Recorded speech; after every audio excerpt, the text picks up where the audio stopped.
మనం చాలాసార్లు అన్నిటికీ మూలం కాంగ్రెస్సే అని తిట్టిపోస్తూ ఉంటాం.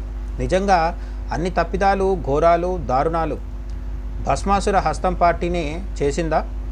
కేవలం చేయి గుర్తు పార్టీ చేతబడి కారణంగానే అన్ని పాపాలు జరిగాయా?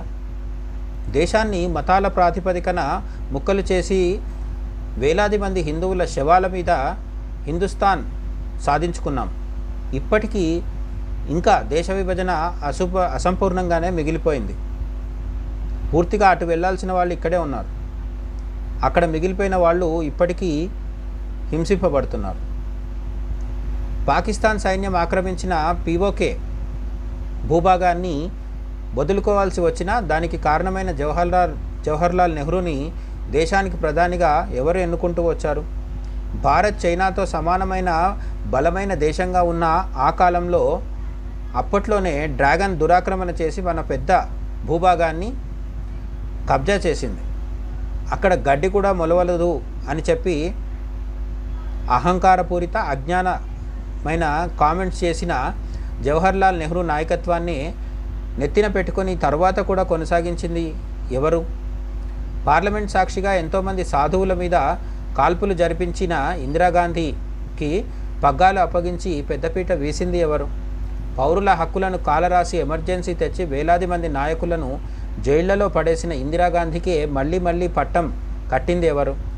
1984లో వేలాది మంది సిక్కులను రోడ్ల మీద ఊచకోత కోసిన తర్వాత కూడా రాజీవ్ గాంధీని ప్రధాని పీఠం మీద కూర్చోబెట్టింది ఎవరు?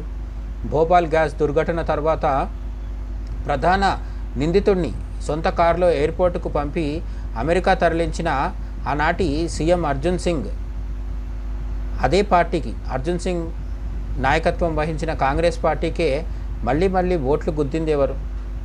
15,000 మంది భారతీయుల మృతికి కారణమైన భోపాల్ గ్యాస్ దుర్ఘటన కాంగ్రెస్ హయాంలో జరిగింది. అయినా మళ్ళీ కాంగ్రెస్నే ప్రజలు ఎన్నుకుంటూ వచ్చారు.